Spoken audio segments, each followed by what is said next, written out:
সকালের শুরুটা যদি ঠাকুরঘর থেকে হয় আর এইভাবে হয় তাহলে কিন্তু মন্দ হয় না। তা চলো, রবিবার দিনকে আমি কর্পূরের সাথে কি জ্বালাবো সেটাই তোমাদের সাথে আজকে শেয়ার করব।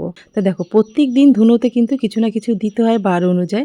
তা আজকে রবিবারে একটু দারচিনি আর একটুখানি কর্পূর কিন্তু আমি যেই কাপ ধূপটা আছে ওর মধ্যে জ্বালিলাম। তোমরা যদি চাও তোমরা ওই যে নারকেলের ছোবার মধ্যেও কিন্তু এটা দিয়ে জ্বালাতে পারো বা শুধুও জ্বালাতে পারো, কোনো অসুবিধা নেই। আজকে সকালবেলাটা একদম ভালো লাগছে না, চারিদিকটা যেন ম্যাচ ম্যাচ করছে, মেঘলা মেঘলা ওয়েদার। তাই ভাবলাম আজকের সকাল সকাল একটু ধুনোটা ধরাই, মানে কাপ ধূপটা ধরাই। একটা কাপ ধূপই কিন্তু যথেষ্ট, সারা ঘর কিন্তু তোমার ধোয়া ধোয়া হয়ে যাবে। নারকেল ছোবড় না দিতে পারলে কোনো অসুবিধা নেই, কিন্তু দিতে পারলে তো ভালোই হয়, কিন্তু সবসময় তো নারকেল ছোবড় ঘরে থাকে না সবসময়। সেই জন্য কাপ ধূপের মধ্যে যেদিন যেটা দিয়ে ধরানোর উপকরণ সেটা কিন্তু ওর ওপরে দিয়ে দিলেই তাহলে কিন্তু হয়ে যাবে। আজকে সকালটা কিন্তু বেশ ভালো লাগছে, জানো তো।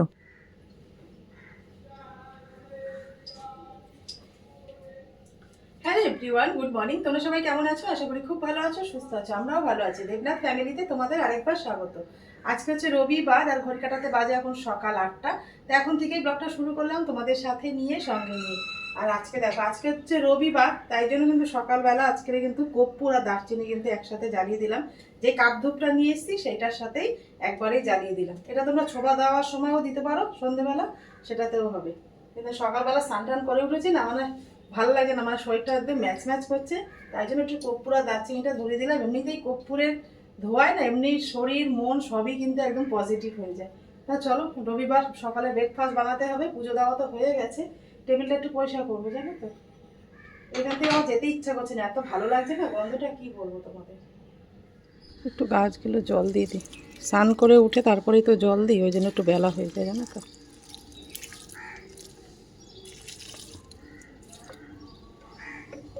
দেখো কতগুলো পাতাগুলো হয়ে গেছে লালগুলো, এগুলো পুরো ঝেড়ে ফেলে দিলাম। এই জায়গাটা একটু পরিষ্কার করতে হবে, এখন আর হবে না। এখন ব্রেকফাস্ট বানাতে যাব, এই জায়গাটা একটু পরে পরিষ্কার। স্প্রে বোতলটা বাবুর ব্যালকানিতে রয়েছে, জানো তো, গাছের ওপরটা জল দিতে পারলাম না, বিকালবেলা দিয়ে দেবো। এতক্ষণ পরে কাজের একটু এনার্জি পেলাম, জানো তো। সকাল থেকে কোনো কাজেই আজকে এনার্জি পাচ্ছিলাম না, কাজ একদম করতেই ইচ্ছা করছিল না। যেটা না করলে না, মানে ঘর ঝাড় দেওয়া, ঘর মোছা, এগুলো তো করতেই হবে, নাই তো আমি পুজো সারতে পারবো না। সেই জন্য সকাল থেকে দেখো সকালের কাজগুলো আমাকে স্নান টান করার পরেই কিন্তু করতে হচ্ছে। কিছু ভাল লাগছিল না, কি করব বলো তো। মানে মনের ওপরে তো আর সবার মানে জোর চলে না, ওই জন্য মনের ওপরে মানে বেশি জোর দিই না। যখন যেটা ইচ্ছা হয় তখন সেটাই করি নিজের মতন করে। তো এখন ভালো লাগছে, বললাম না তোমাকে, একটু কর্পূর জ্বালালে দেখবে ঘরের পরিবেশটাই কিন্তু একটু অন্যরকম হয়ে যায়, আর খুব ভালো লাগছে সকালবেলাটা। তাই জন্য এখন একটু কাজে একটু মন দিতে হবে, কাজগুলো অনেকটাই পড়ে রয়েছে, জানো তো।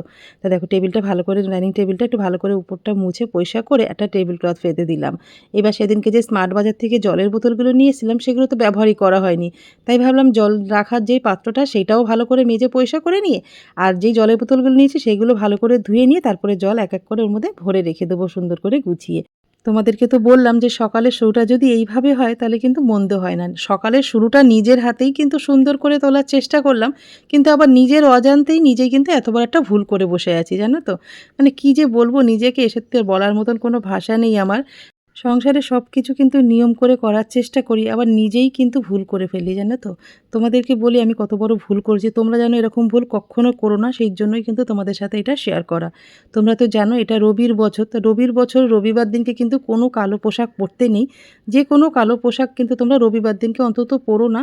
মানে এমনি দিনে পরতে না পারলে তো খুবই ভালো হয়, কিন্তু দেখো সব কিছু নিয়েই তো আমাদের চলতে হয়। কিন্তু চেষ্টা করবে রবিবার দিনকে যাতে না পড়ে, এটা কিন্তু খুবই নিজের জন্য কিন্তু খুবই অমঙ্গল এটা। তা আমি সেই ভুলটাই করে ফেলেছি, জানো তো। তা কী করবো, হাতের ধারে যেটা পেয়েছি না, সকালে স্নান করার পরে না পুজো দিতে যাব। তারপরে তো তোমরা জানো আমরা ডেলি ব্লগ করি, তা ডেলি ব্লগ করতে গেলে একটু তো নিজেকে পরিপাটি করে রাখতে হয়। বেশি কিছু সাজগাজ না করলেও অন্তত পোশাকটা ঠিকঠাক করে পরতে হয়। সবসময় নাইটি পরে ভিডিও বানানোটা খুব একটা ভালো লাগে না, কিন্তু সবসময় নাইটিটা হচ্ছে আমাদের কাছে একদম রিল্যাক্সের একটা জিনিস। মানে এটা পরলেই কিন্তু দেখবে শরীর আর অটোমেটিক কিন্তু একদম সুস্থ লাগে, আর শরীরটা খুব হালকাও লাগে। নাইটি জিনিসটাই হচ্ছে এরকম, তাই না। সারাদিন দেখবে চুড়িদার পরে আমরা যতই কাজকর্ম করি না কেন, একটু নাইটিটা যদি আমরা গা ঠা ধুয়ে নাইটি পরতে পারি, এর থেকে শান্তি মনে আর কিছু হয় না, আর এর থেকে শান্তির পোশাকও হয় না।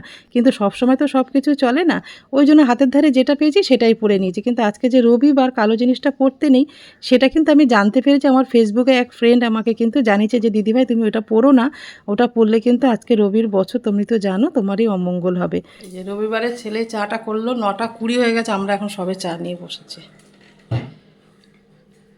একটু গুড মর্নিং বল সবাইকে। প্রথম থেকে কিন্তু এই কথাটা আমিও জানতাম যে 2026 হচ্ছে রবির বছর। এই বছরটা কিন্তু চেষ্টা করতে হবে কালো জিনিসটা একটু কম পরার। কিন্তু দেখো জেনে শুনেও যে আমি এত বড় একটা ভুল করে ফেললাম। কিন্তু ভুল করেছি বলেই তো আরেকটা বোন কিন্তু আমাকে সুন্দর করে শিখিয়ে দিয়েছে। আর আজকের দিনটা আমাকে মনেও করিয়ে দিয়েছে, জানো তো? আমিও চাই তোমরাও যাতে কক্ষনো ভুল না করো। তোমরা রবিবার দিনকে অন্তত কালো জিনিসটা কক্ষনো পরো না। সারা সপ্তাহ সকালবেলা তো ছেলেকে কাছে পাই না, রবিবার দিনকে সকালেই ছেলের সাথে একটু গল্প করার সময় পাই। তাই মা ছেলে মিলে চা খেতে খেতে একটু গল্পও হয়ে গেল। চা খেয়ে সোজা চলে এসেছি রান্নাঘরে। আজকে ছুটির দিন, মানে রবিবার, সকালে তো একটু ব্রেকফাস্ট করতেই হবে। আর বাঙালির সবচেয়ে প্রিয় হচ্ছে সাদা আলুর তরকারি, একটু গরম গরম লুচি। আর আটা লুচির জন্য কিন্তু আটা মাখাই রয়েছে, কাল রাতে মেখে রেখেছিলাম, অনেকটা রয়ে গেছে। তা মা ছেলের জন্য বানাবো এখন লুচি কটা। আচ্ছা, দেবনাথবাবুর জন্য দুটো রেখে দেবো, আর যা থাকবে বাদ বাকি রাত্রেবেলা করে নেবো। এখন আর কিছু করবো না, এখন 3-4টে করে অল্প করে বানিয়ে নেবো। তো চলো, সাদা আলুর তরকারি আমি কীভাবে বানাই এক সোমবারে সেটাই তোমাদের সাথে শেয়ার করবো। আর রান্নাবান্না এখন দেরি আছে, সবে এখন 9:30 9:10টার মতন বাজে। আর রবিবার না একটুখানি বেলা হয়, জানো তো? যতই ভাবে তাড়াতাড়ি করবো কিন্তু হয় না। ছেলে সারা সপ্তাহ পরে একদিন বাড়ি থাকে, একটু আগেই ঘুম থেকে উঠলো। আমিও সকালে ডাকাডাকি করি না যে ঘুমাচ্ছে ঘুমাক, সেই ভোর 6টায় তো প্রত্যেক দিন ওঠে। আজকে একটু 9টা পর্যন্ত ঘুমাক। ঘুম দিয়ে উঠেই আজকে সেরেই কিন্তু সকালে চাটা বানালো। তা চলো বেশি দেরি করবো না, অল্প করে টিফিনটা বানিয়ে। এই দেখো, সাদা আলুর তরকারি বানানোর জন্য অল্প করে একটু আলু আমি কেটে ধুয়ে নিয়েছি। আর এখানে দেবো কড়াইশুঁটি, পেঁয়াজ, কাঁচা লঙ্কা, টমেটো, আরও কিছু দেবো। তো চলো একবারেই কিন্তু আমি মেখে বসিয়ে দেবো। এই যে আলুগুলো নিয়ে নিলাম, আর এইসব এগুলো, আর এই যে টমেটো, তারপরে তোমার কড়াইশুঁটি, পেঁয়াজ, কাঁচা লঙ্কা, এগুলোও কিন্তু দিয়ে দেবো। দিয়ে দেবো স্বাদ মতো নুন, দিয়ে দেবো, এখানে হলুদ দেবো না, আলু জিরে দেবো, একটু গুঁড়ো লঙ্কা দিয়ে দিলাম অল্প করে, দেবো কাঁচা সর্ষের তেল,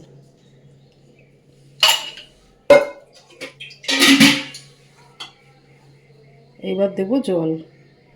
এবার ধরিয়ে দিই গ্যাসটা, ততক্ষণ হোক, আমি ততক্ষণ। কালারটা কি দারুণ এসছে না? চলো এবার ঢেকে দিয়ে এটা হতে থাক।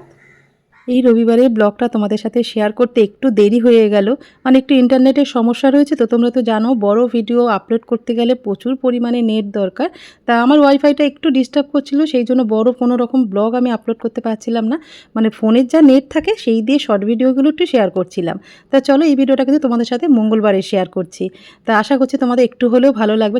আমাদের কাছে রবিবার আর সোমবার সব দিনই আমাদের কাছে, মানে আমাদের মতন হাউস ওয়াইফদের সব দিনই একই সমান, জানো তো? রান্নাঘরেই বেশিরভাগ সময়টা রান্নাঘরেই রান্নাবান্না করতে করতেই কেটে যায়। আর রবিবার দিনকে ছেলের এই করো সেই করো, তারপরে দুপুরে রান্নাবান্না করো, সারাদিন খাওয়া দাওয়া রান্নাবান্না করেই কিন্তু দিনটা কাটে আমাদের। আর ওই জন্য রবিবার আর সোমবার বলে কোনো রকম স্পেশাল কিছু হয় না, মানে আমরা তো স্পেশাল কোনো ট্রিটমেন্ট পাই না।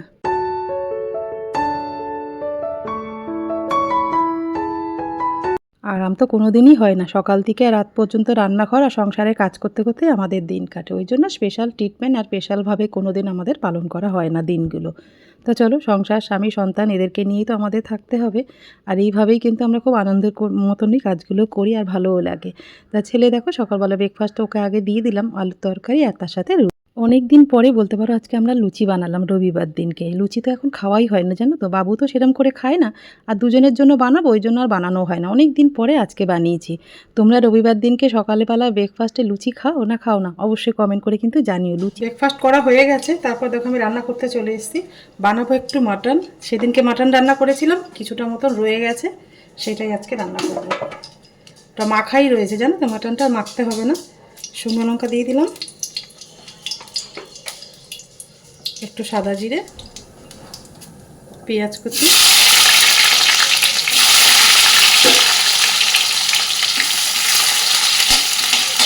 একটা বড় সাইজের টমেটো কেটে রেখেছি, সেটা দিয়ে দিলাম।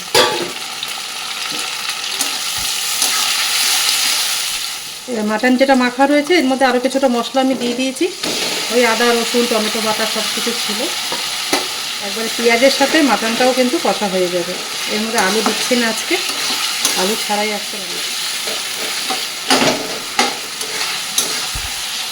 দেবনাথবাবু এখন মাছ নিয়ে আসবে, তারপরে মাছ রান্না করব।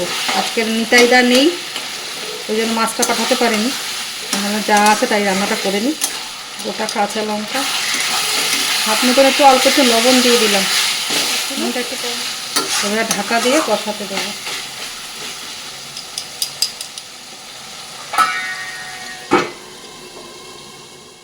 লুচি আবার বাঙালি ভালোবাসবে না তা তো কখনো হতেই পারে না। লুচি খেতে আমরা সবাই ভালোবাসি। লুচি তার সাথে কিন্তু অন্য কিছু থাকুক আর না থাকুক, সাদা আলুর তরকারিটা কিন্তু আমরা সবাই খেতে ভালোবাসি। তা ব্রেকফাস্ট করার পরে আর মাথায় দেখো আমি একটা প্যাক লাগিয়েছি। তোমাদের সাথে তো এর আগে আমি সব কিছু শেয়ার করে দিয়েছি ছোট, ছোট করে মিনি ব্লগের মধ্যে। তা দেখো আমি কিন্তু এবার রান্না করতে চলে এসেছি। রান্নাও হবে, কাজও হবে। তোমাদের বলেছি না, মাথায় লাগিয়ে নিয়ে সমস্ত কাজও করা যাবে। এইভাবেই কিন্তু আমাদের নিজেদের যত্নটাও করতে হবে। চুলের যত্ন করতে হবে, স্কিনের যত্ন করতে হবে, শরীরের যত্ন করতে হবে। নাইলে তো আমরা একদম তলিয়ে যাব, জানো তো। মটন তো কষা কষা করে রান্না করেছি আজকে, তার সাথে কিন্তু আমি মাছটা কিন্তু একদম পাতলা করে ঝোল রান্না করব। আমি কিন্তু এরকম ঝোল রান্না করলে না আমার ছেলে কিন্তু ভীষণ রেগে যায়, জানো। আর আমি ইচ্ছা করে করি, কেন এই রান্নাটা কিন্তু আমার সবচেয়ে পছন্দের রান্না, সবচেয়ে পছন্দের খাবার বলতে পারো। সজনে শুধু কষা কষা খেলে হবে, এই গরমের মধ্যে একটু পাতলা করে তো ঝোল খেতে হবে। সেই জন্য কিন্তু আজকে ঝোলটা আমি নিজের পছন্দ মতন বানাচ্ছি বলতে পারো। তা দেবনাথবাবুও দেখছি মিষ্টি মাছ নিয়ে এসছে, তাই মিষ্টি মাছ দিয়ে এরকম ঝোল খেতে কিন্তু বেশ ভালো লাগে। উচ্ছে, পটল আর সজনে ডাঁটা কেটে নিয়েছি, ভালো করে ধুয়ে পরিষ্কার করে নিয়ে কড়াইয়ের মধ্যে সর্ষের তেল দিয়ে মাছগুলো ভেজে তুলে নিয়েছি। আর 2 পিস মাছ রান্না করছি, কেন ছেলে কিন্তু গোটা মাছ একদমই খাবে না।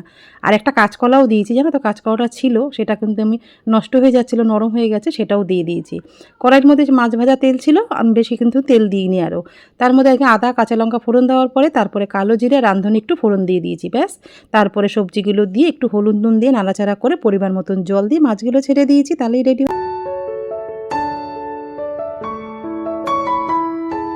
আর রাঁধুনি কালো জিরে আদা কাঁচা লঙ্কা কুচি যখনই তেলে দিয়েছি না, তার মানে গন্ধটাই অন্যরকম বেরোয়, জানো তো। মাছের ঝোল খেতে এমনিই ভালো লাগে, আর এই গরমের মধ্যে এরকম পাতলা ঝোল কিন্তু বেশ খেতে ভালো লাগে। তা 2টো বেজে গেছে, সবাই মিলে কিন্তু খেতে বসে পড়েছি। আর আমি মাথাটা কিন্তু পুরো শ্যাম্পু দিয়ে ধুয়ে এসেছি, আর একটুখানি কিন্তু কন্ডিশনারও দিয়েছি। কেন, তোমার রয়েছে না, তোমার টক দই রয়েছে, তারপরে তোমার মেথি রয়েছে, চুলটা একটুখানি হার্ড হয়ে যেতে পারে। আর এমনিতেই তো আমি ক্যাস্টর অয়েল দিয়েছি, চুলটা এমনিতেই সফট হবে, তাও আমি একটু কন্ডিশনার দিয়ে নিয়েছি।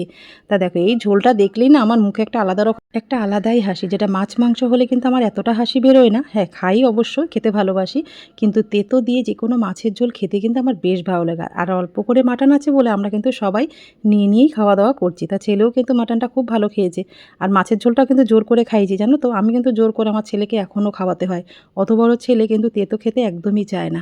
তা দেখো মাটনটা ভালো হয়েছে বলে আরেকটু ভাত নিয়ে নিল। তা রবিবার দিন সকাল থেকে আর দুপুর পর্যন্ত ছোট্টর মধ্যে একটা ব্লগ তোমাদের সাথে শেয়ার করলাম। তোমাদের কেমন লাগলো অবশ্যই কিন্তু কমেন্ট করে জানিও। ভালো লেগে থাকলে লাইক কমেন্ট শেয়ার করো, আর আমার চ্যানেল নতুন হলে অবশ্যই কিন্তু তোমরা সাবস্ক্রাইব করো।